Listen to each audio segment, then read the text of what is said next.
If you think having a baby's hard labor, just wait till you see the most extraordinary births in the animal kingdom. Breathe deep, because we're delivering the top 10 most extreme animal births on the planet and comparing them to human labors in the delivery room. Discover things that'll make your eyes water when giving birth is pushed to the most extreme. Earth is a planet of extremes. Extreme places and extreme animals. But some animals are more extreme than others.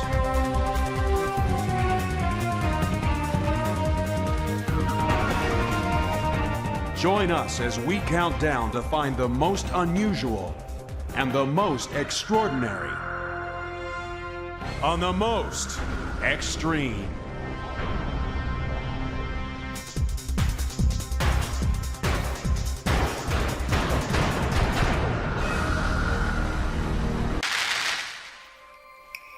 Our extreme countdown begins with the she-devil.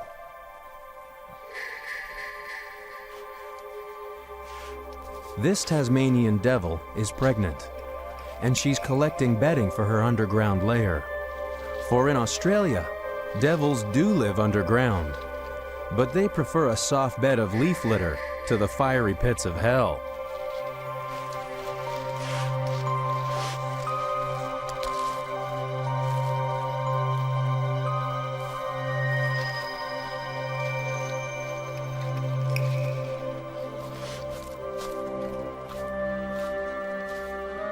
But no matter how soft the bedding, giving birth appears extremely uncomfortable.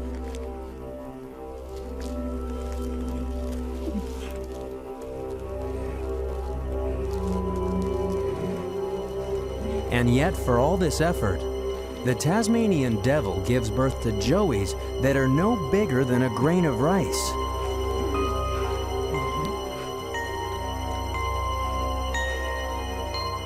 Imagine if we gave birth like a she-devil. Life would be so much easier, because if we were like the Tasmanian devil, we'd have a newborn baby the size of a ping pong ball.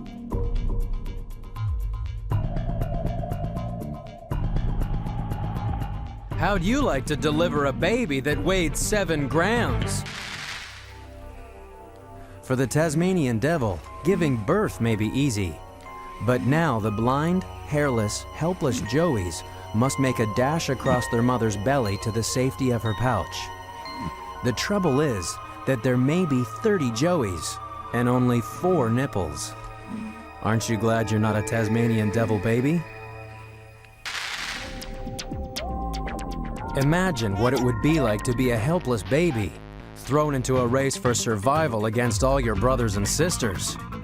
That's because only the first 4 babies to get to the milk will survive. The Tasmanian devil is number 10 in the countdown because it's not easy for a helpless infant to find its way to the booby prize of life.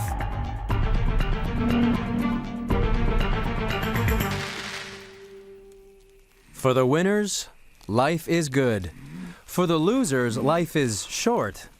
Because the she-devil will eat the babies that didn't make it to the safety of the pouch.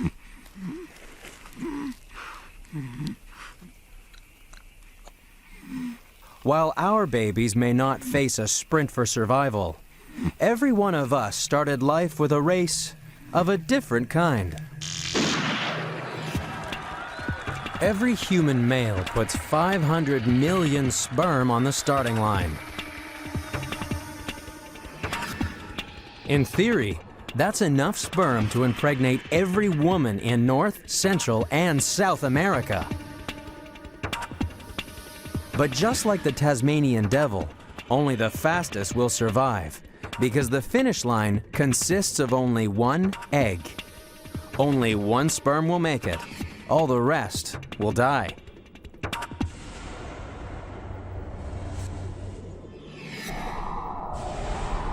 It's a tough race, but it's one that every human takes part in, just to be born. Back at the devil den, things are getting tough for the she-devil too. For although giving birth to grains of rice may have been easy, as the joeys grow bigger, these little devils make their mother's life a living hell.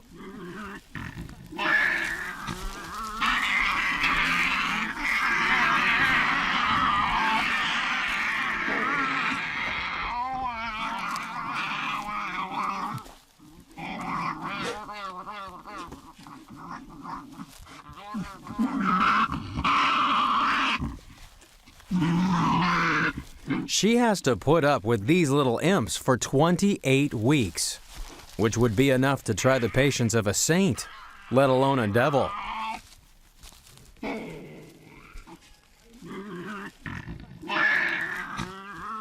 Perhaps understandably, the male Tasmanian devil has nothing to do with the raising of his offspring. Unlike our next contender, who takes the role of sensitive new age guy to the ultimate extreme.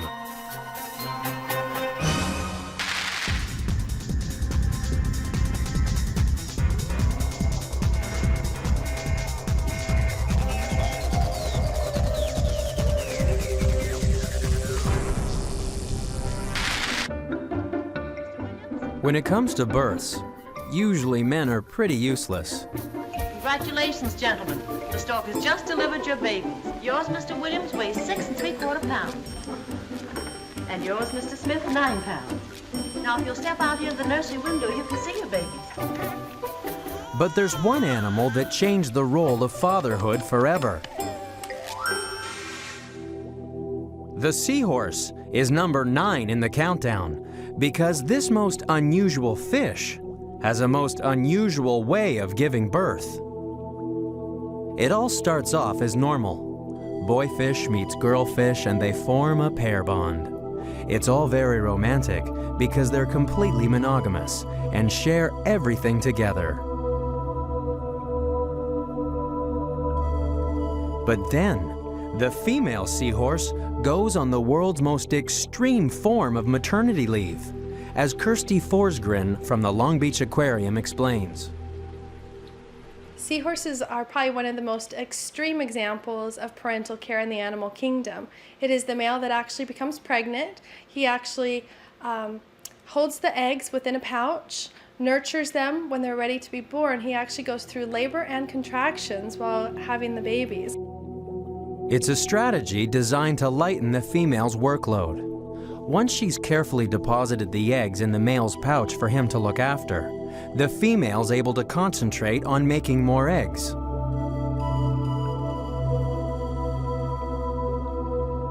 After the female gives the eggs to the male and he's incubating them, these animals form monogamous pairs, and the females probably stay around to give moral support to the male. She's got him pregnant. She wants to stick around, make sure that her offspring are born. The seahorse is number 9 in the countdown because after a month of being pregnant, it's the male that gives birth.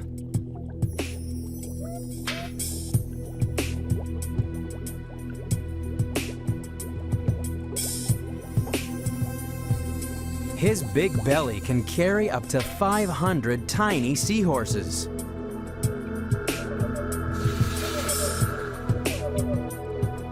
It doesn't matter if you're a seahorse or a human.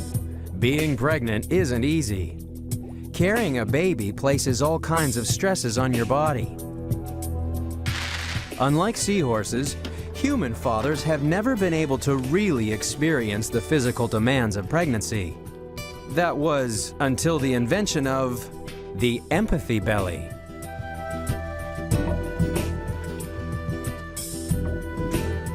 Wear this suit, and you can discover what it's like to waddle around carrying an extra 10 kilograms. You'll also discover it increases both your blood pressure and the pressure on your bladder.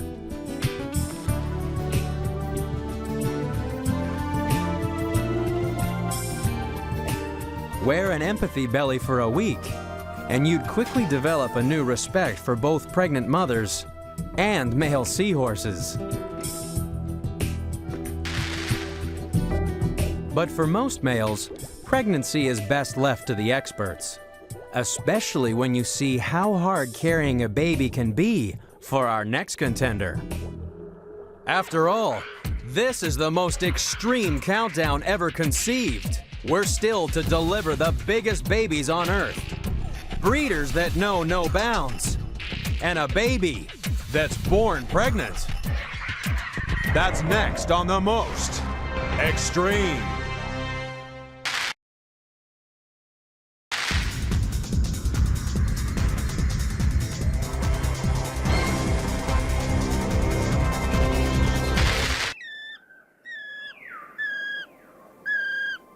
The kiwi is the strangest bird in the forests of New Zealand.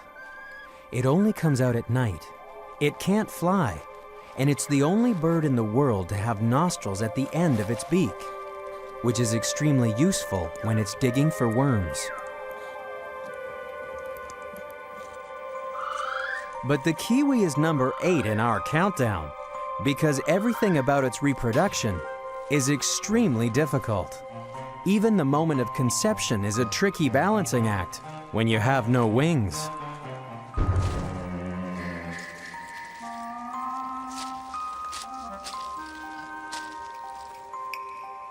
The kiwi is not the world's greatest lover. It seems to put in an awful lot of effort for very little reward.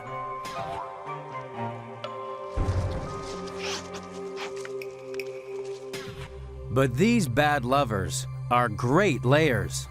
The kiwi produces one of the largest eggs in the world. It takes up an awful lot of room inside a little bird. Somehow, the female kiwi has to squeeze out this enormous egg.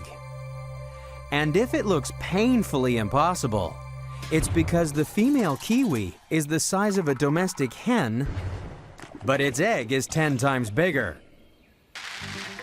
How'd you like to be a pregnant kiwi? Imagine giving birth to a baby that weighed 20% of your body weight. If we gave birth like a kiwi, we'd have a newborn baby that weighed in at more than 13 kilograms. So spare a thought for the mother of a 10-kilogram baby delivered by Tennessee doctor Lowell McCauley. Biggest one I've ever delivered prior to this was 12 pounds, 5 ounces. This child here is 1/4 of the weight of my 9.5-year-old daughter. This is a big child. He may be big, but he's still not as extreme as the kiwi. That's because the kiwi's hard labor doesn't finish when the egg is laid. Now it has to be kept warm for nearly 3 months. And since the female is completely exhausted, it's up to Dad to incubate the egg. And he does it all by himself because Mom is off for a well-earned rest.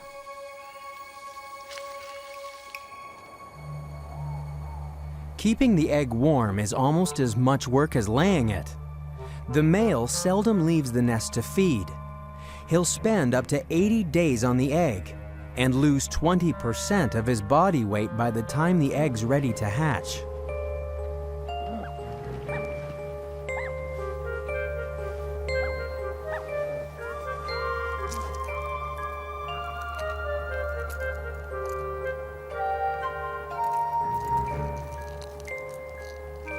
So why does the kiwi put so much effort into one huge egg?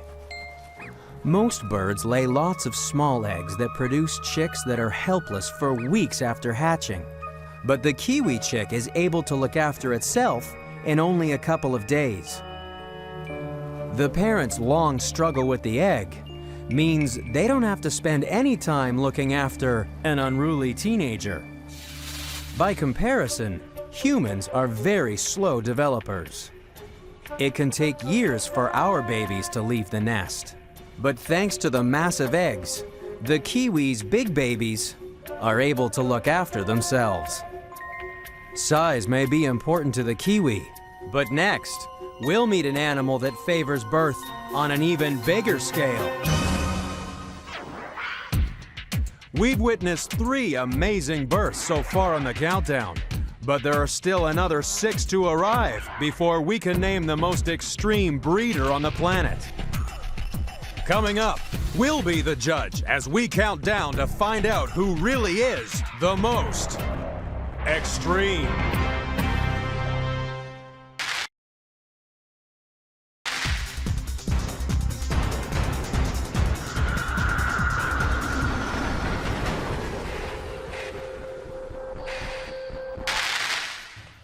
Rabbits are number 7 on our countdown because they're natural-born breeders. Rabbits have a talent for making more rabbits. All you need is a grassy field and a pair of bunnies.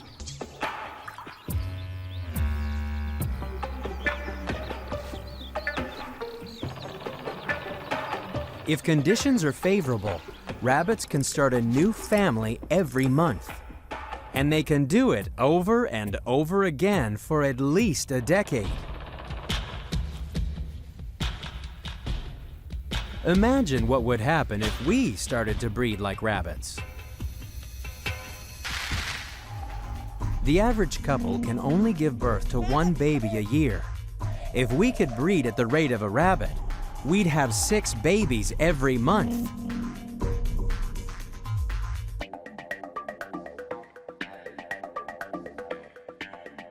And it would only take 6 months before those babies can get pregnant too.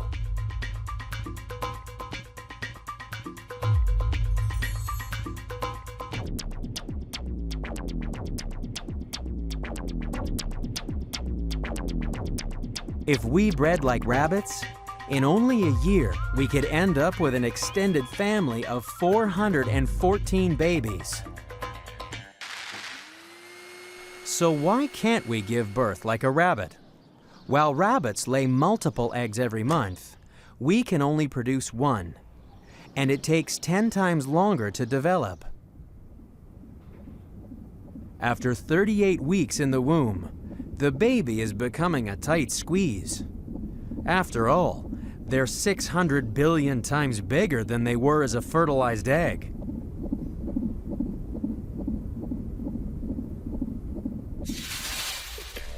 Not only do we spend a longer time being pregnant than a rabbit, we invest even greater time in raising our slow-developing offspring.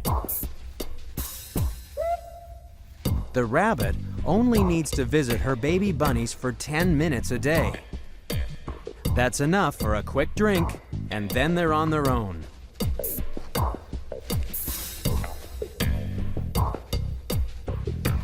But some humans turn raising bunnies into a full-time job. These people encourage rabbits to breed, so they can show them off. Rabbit breeders have taken control of rabbit births. After all, they don't want their show rabbits getting pregnant to just any old rabbit. That's why they make sure that it's always 1 rabbit to a cage. And it's this selective birth control that led to the development of all these different breeds.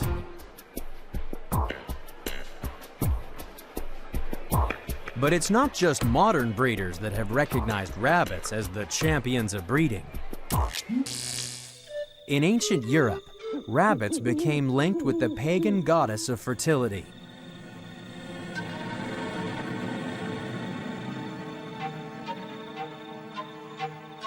Her name was Iastra. Every spring, she hired bunnies to deliver eggs around the countryside as a sign of new life and rebirth from the harsh winter. While belief in pagan rituals may have faded, the festival still remains. It's just that we changed the name from Iastra to Easter. And now the bunnies are made of chocolate. But some people are sick of the sight of them.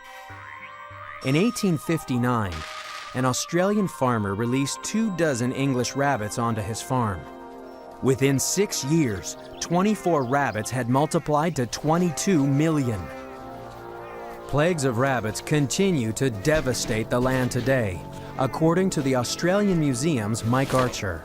I think one of the severest problems Australia has ever had to grapple with is what you could describe as the sort of wave of furry maggots that sort of swept across the continent, rabbits. It was probably one of the most profound negative influences to have ever hit this continent. No wonder some Australians want to find a replacement for the Easter bunny. Meet the Easter bilby, a harmless native Australian marsupial. This is the animal Australians should celebrate in chocolate in any other way they can. So, everybody who has a concern for what's happened to the Australian bush is desperately anxious to sneak into the candy shops in the dark of night and sweep those chocolate bunnies off the shelf and replace them with delicious, wonderful chocolate Easter bilbies. Rabbits may not measure up to our next heavyweight contender, but that won't stop these bunnies from doing what they do best.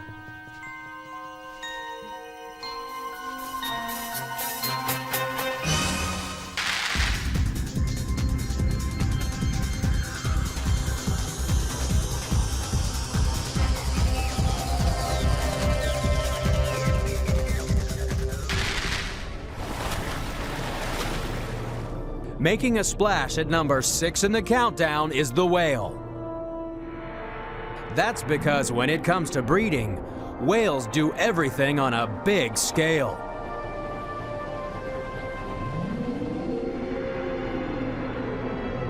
Even before the birth, some whales will swim more than 6,000 kilometers to reach their favorite breeding ground. These southern right whales have chosen New Zealand's sub-Antarctic islands. The warm water bays make an ideal nursery to raise young whale calves. It's also the perfect location to find out what the big deal is about whale birth.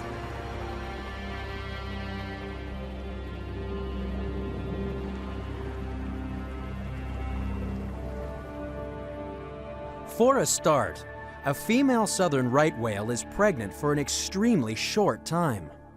The fertilized egg of a southern right whale only needs 12 months to develop into a 900-kilogram calf.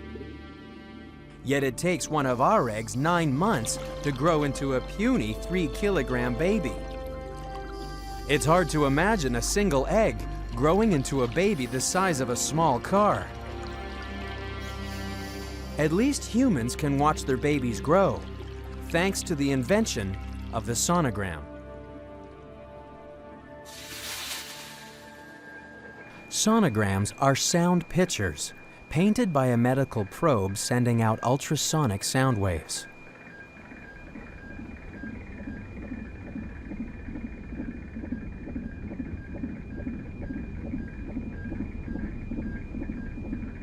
The beam of high-frequency sound is able to pass right through the mother's skin and bounce back off the baby inside the womb.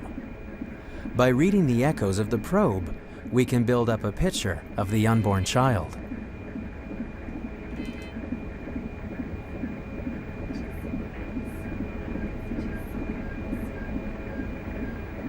Imagine if we could give a right whale a sonogram. We'd be able to see that the enormous baby gets all its nutrients from its mother. Growing such a big baby in so little time puts such a tremendous strain on the female whale that it's no wonder she only gets pregnant once every 3 years. And unfortunately for this mother, life doesn't get any easier once her baby is born. Her wrinkled newborn calf is almost helpless. Its first lesson in life has to be how to breathe. Without enough blubber to be buoyant, its mother needs to give it a piggyback to the surface for air.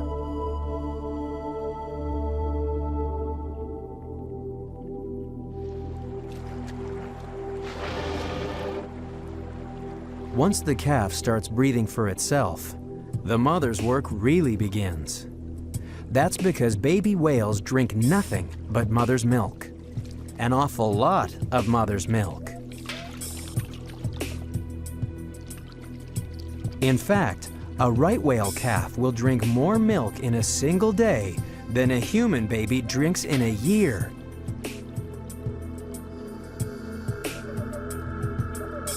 And because whale milk has 10 times more fat in it than the milk we drink from the carton, whale babies grow fast. In only 1 year, the right whale baby will have doubled in size. But believe it or not, it's still not the biggest baby in the sea. The blue whale is twice the size of a right whale, and its calf is the biggest baby on the planet. It's a hefty 3 tons at birth, but it grows fast.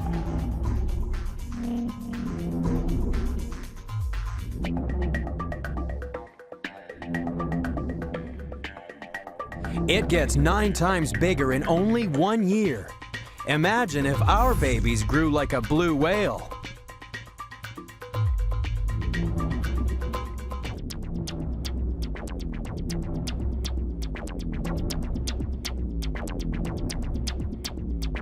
On their first birthday, they'd weigh 27 kilograms.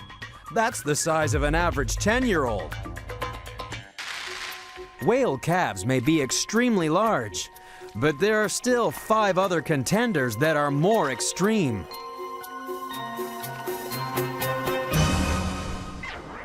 The whale is only number 6 in the countdown, because coming up, we'll push on to the most bizarre births in nature.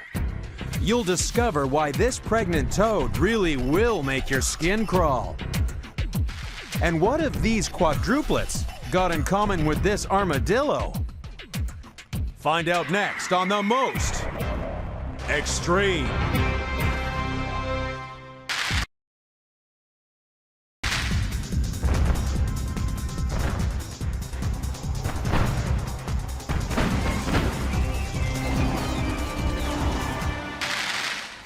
Some of the most bizarre births in nature are normally kept hidden away. But today, Becky Choquette is lifting the lid on the birthing rituals of the Suriname toad. Come February, things will be hopping here in the Suriname toad tank at the Honolulu Zoo. Dwayne and Darla will be feeling romantic and going through their mating ritual, and hopefully, in the months to come, we'll have lots of little baby Suriname toadlets.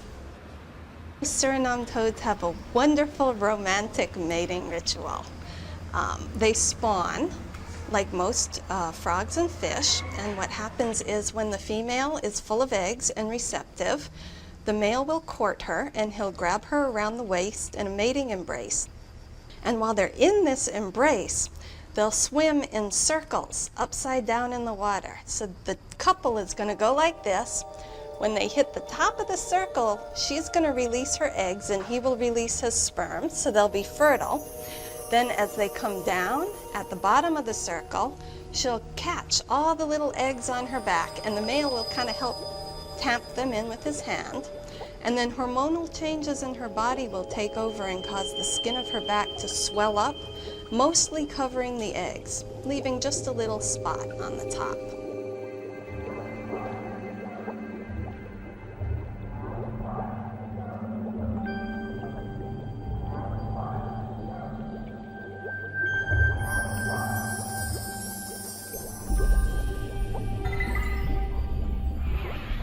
The Suriname toad is number 5 in the countdown because for them, birth really is backbreaking work. These South American toads work hard to ensure their toadlets have a head start in life. If we gave birth like the Suriname toad, we'd have to think very carefully about the arrival of 100 babies.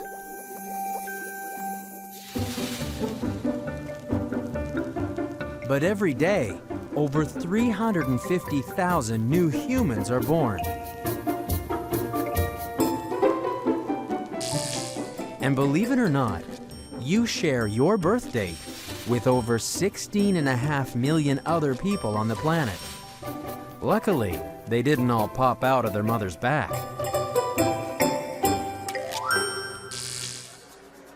It's uncomfortable enough having a baby in your belly, so imagine having 100 on your back. You'd definitely like to be able to accurately plan and postpone your own pregnancy, just like our next contender.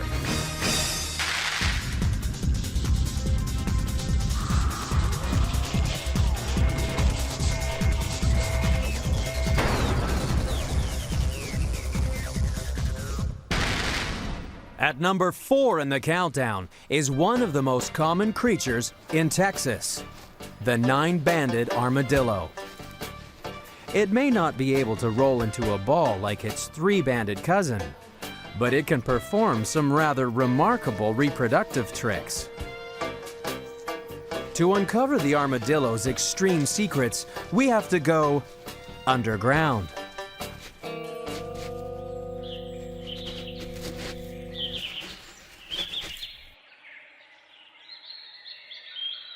This armadillo is getting ready to give birth. That's because, unlike us, armadillos can plan when they want to be pregnant. How'd you like to be able to delay the implantation of a fertilized embryo? If you think you're too busy for a baby, just delay it for up to 3 years. The 9-banded armadillo can postpone pregnancy to avoid a drought or a food shortage, and so give her offspring a better start to life. It's a nice trick, but there's something even more extreme about this pregnancy.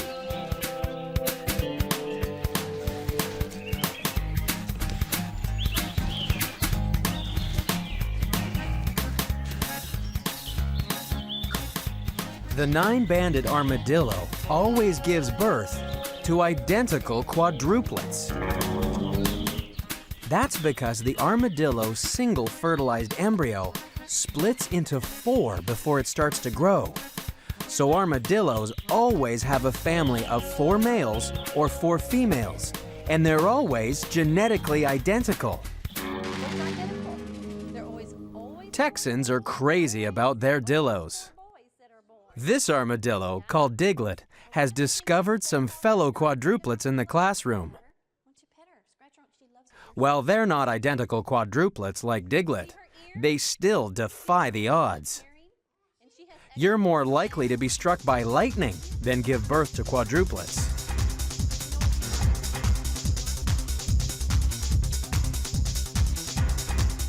And while quadruplets are still fairly rare, multiple births in America are becoming as common as Texan dillos.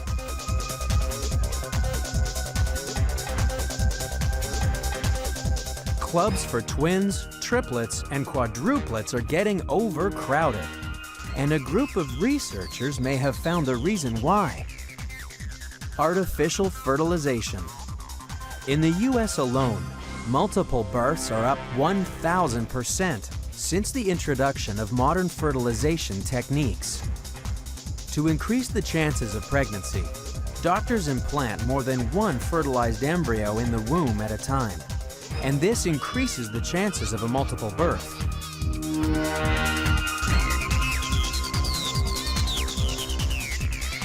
But the record for the most children born to one woman predates modern fertility methods by more than 200 years. Spare a thought for Mr. and Mrs. Vasilyev of Russia, who started a family back in 1725. Over the next 40 years, she gave birth to 16 pairs of twins, 7 sets of triplets, and 4 sets of quadruplets. That's a world record 69 children. Perhaps Mrs. Vasilyev wished she could postpone her pregnancies like the 9-banded armadillo. So far in our extreme countdown, we've seen multiple births, back-breaking labor, and 1 gigantic baby. But still to come are feisty females that don't need males to get pregnant. That's next on the most extreme.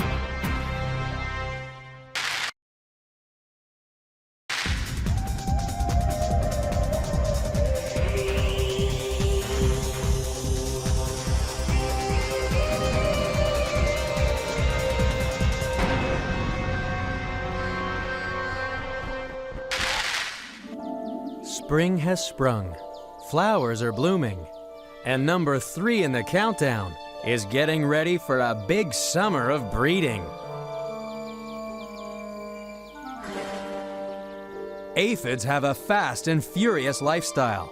After hatching from their winter state as eggs, they're ready to reproduce rapidly. Aphids can bear live offspring when they're only 5 days old. That's why they're one of nature's fastest breeders. One female cabbage aphid can have up to 41 offspring in her lifetime. If all her offspring survived, by the end of the summer, there would be a population of nearly a billion aphids.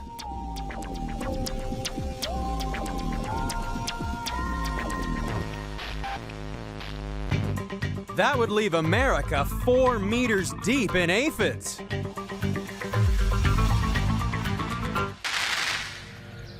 Aphids have to breed fast because they only live for about 3 weeks. So aphids are born pregnant. How would you like to be a grandmother as soon as you had your baby? This extreme breeding is only possible because aphids can get pregnant without a boyfriend, as entomologist Ruud Kleinpast explains. It's not much fun being an aphid, you know. They can have all the hassles of being pregnant without the fun of having sex. That's because all these girls, because that's what they are, they're all parthenogenetic, and that means that they can reproduce all by themselves without the bothersome interference of males. It's, if you like, nature's extreme solution to rapid breeding. But according to Greek legend, there was once a civilization a lot like the aphids. Amazons, shock troops of a civilization of superwomen. They are trained in the deadly arts of mortal combat. Their goal is to conquer, subdue, and enslave the world of men. The male of the species is the most inferior creature on earth. That our very existence depends on them is an unfortunate reality. Hell hath no fury like 10,000 women. Battle of the Amazons. Now, parthenogenesis, of course, is a real worrying trend, especially if you're a male entomologist. But it gets worse. You see, towards autumn, when winter is approaching, those females will lay the odd boy baby. They grow up, and those males will mate with females, who will then lay eggs. And of course, eggs are the best overwintering stage. But think about it. That means that these aphids only make males when they really need them. Now, that's what I call a real worry. But aphids aren't the only feminists in nature. Next, we'll meet a queen who has absolute control over her subjects.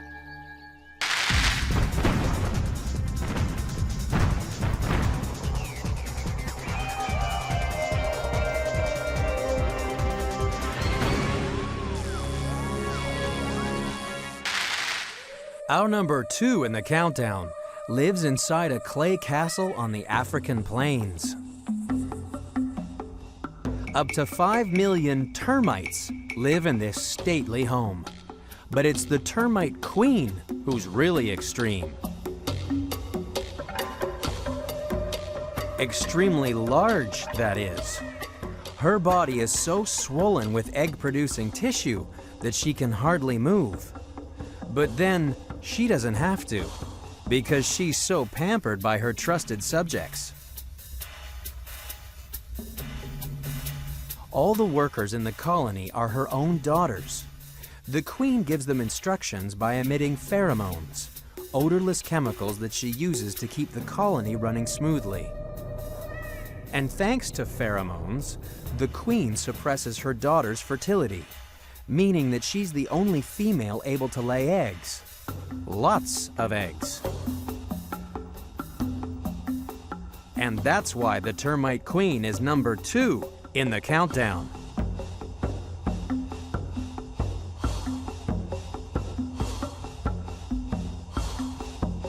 Imagine if we could give birth at the same rate as a termite queen. If we were termites, our moms would be over 18 meters tall.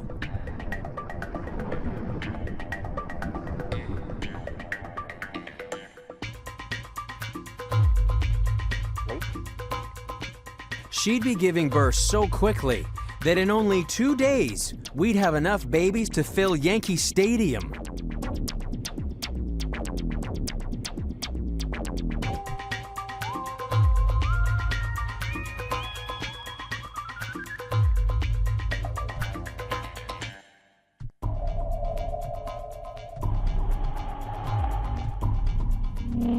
A termite mom could give birth every 15 seconds and have up to 30,000 babies a day.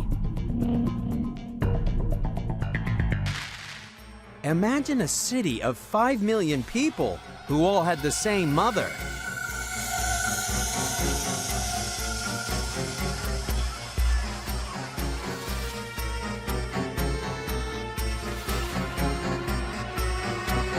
There would be no sex, because everyone you met on the street would be your brother or sister.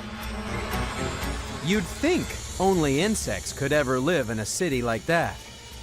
But there is one mammal that lives like a termite.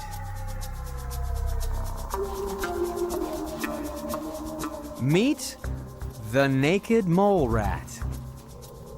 Like termites, mole rats spend their life underground, excavating tunnels that stretch across an area the size of a football field.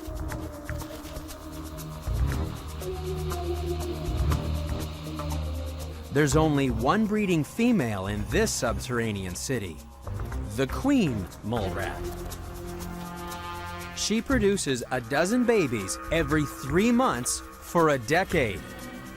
She mates with her eldest sons, and just like a termite, she prevents all other females from breeding.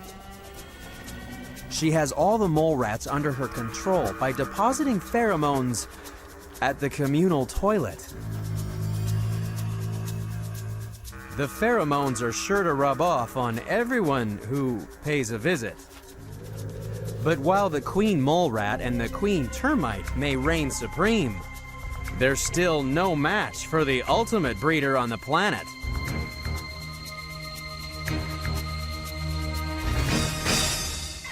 We've seen the 9 contenders. They're the best of the best. Only one animal is a more extreme birthing machine. It's number 1, and it's coming up next on the most extreme.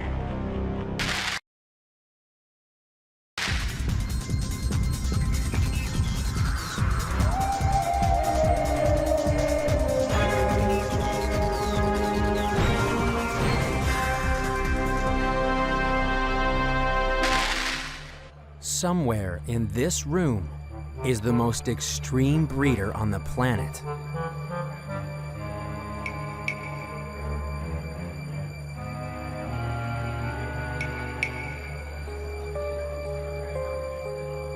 But the countdown's number 1 isn't human. It's a parasite. Dining out in the gut of most mammals is the tapeworm. This parasite produces more offspring than any other creature on Earth. If you could give birth like a tapeworm, your children would fill the city of New York in 2 weeks.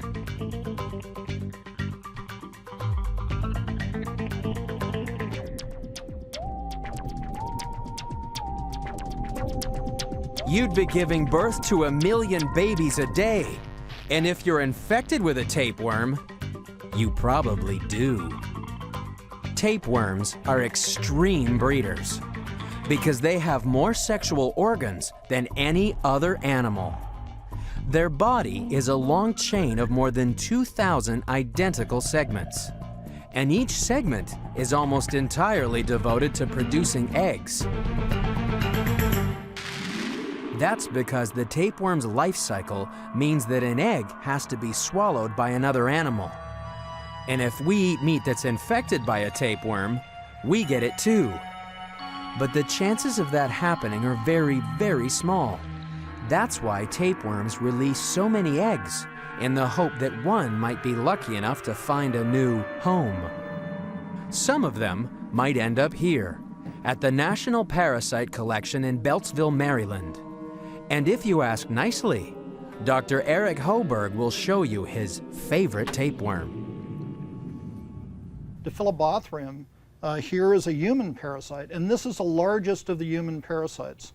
This is an intestinal parasite, 75 feet long, and but you may not even know that you're infected with it. Roughly about 50 million people in the world are infected with these parasites. It's a scary thought that lurking in your lower intestine could be one of 350 different species of human tapeworm. Although you may not like being the host of a parasite, you can't help but admire the tapeworm's incredible fertility. For when it comes to birth, the tapeworm really is the most extreme.